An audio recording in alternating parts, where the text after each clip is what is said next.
अभी हाल ही में भारतीय टाटा ग्रुप कंपनी के एयर इंडिया ने अमेरिका के बोइंग और यूरोप की एयरबेस से 470 सिविल एयरप्लेन खरीदने की डील की है और इसे एविएशन इंडस्ट्री की सबसे बड़ी डील माना जा रहा है, जिसके चलते इंडिया के प्लेन मैन्युफैक्चरिंग सेक्टर की स्थिति को लेकर के चर्चा जारी है। दरअसल हाल ही में टाटा ग्रुप ने अमेरिका और यूरोप से ग्लोबल लेवल पर एक बहुत बड़ी डील की है और आपको बता दें कि $100 बिलियन यानी लगभग 8 लाख करोड़ रुपए की इस डील में बोइंग से 220 प्लेन और एयरबस से 259 प्लेन खरीदे जाएंगे। इस डील में नैरो बॉडी, वाइड बॉडी और अल्ट्रा बॉडी के प्लेन की खरीदारी होगी। आपको बता दें कि बोइंग अमेरिका मल्टीनेशनल कंपनी है जो प्लेन, रॉकेट, मिसाइल और टेलीकम्युनिकेशन डिवाइस की डिजाइन और बिक्री करती है, जबकि एयरबेस प्लेन बनाने वाली एक यूरोपियन कंपनी है। दरअसल अगर देखा जाए तो इंडिया इस समय चाइना और अमेरिका के बाद हवाई यात्रा के मार्केट में तीसरे नंबर पे है और इंटरनेशनल एयर ट्रांसपोर्ट के अनुसार साल 2030 तक इंडिया इन सबको पीछे करते हुए दुनिया में पहले नंबर पर होगा। यानी वर्तमान में इंडिया वर्ल्ड का सबसे तेजी से बढ़ता हुआ एविएशन मार्केट है। एक्सपर्ट का मानना है कि प्लेन की इस बढ़ती संख्या के चलते Air India international sky route पर अमीरात और कतर एयरबेस को चुनौती देने की स्थिति में आ जाएगा। वर्तमान में इन दोनों कंपनियों के दुबई और दोहा में बड़े हब हैं, जहां से अमेरिका और यूरोप जाने वाले भारतीयों को सीधे उड़ाने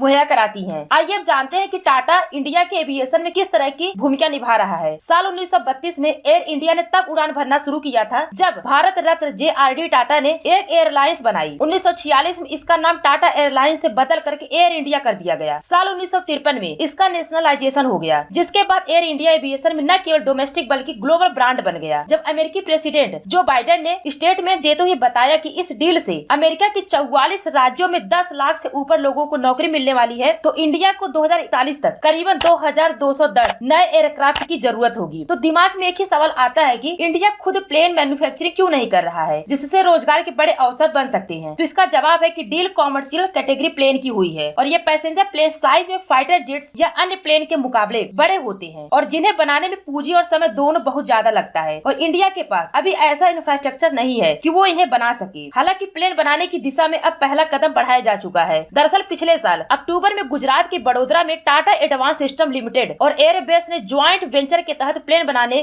का एक प्लांट तैयार किया, जिसमें अभी केवल डिफेंस सेक्टर के लिए ही प्लेन तैयार किए जा रहे हैं। इस प्लांट के उद्घाटन के दौरान प्रधानमंत्री जी ने कहा था कि जल्द ही इंडिया में भी पैसेंजर प्लेन तैयार किए जाएंगे। आपको बता दें कि इस ग्लोबल मार्केट में $413.51 बिलियन का है, जिसका 90% मार्केट बोइंग और एयरबेस के कब्जे में है। बचे खुचे मार्केट पर चाइना की कोमैक और जापान की मित्सुबिशी और रशिया की कंपनी यूएससी का अधिकार है। अगर हम ओवरऑल बात करें तो इंडिया एयरक्राफ्ट बनाने वाली कंपनियों के लिए एक बड़ा मार्केट है। ऐसे में अगर इंडिया इनकी मैन्युफैक्चरिंग करेगा तो कम से कम 30 से लेकर के 40 लाख तक योग्य युवाओं को नौकरी मिल सकती है। जय हिंद।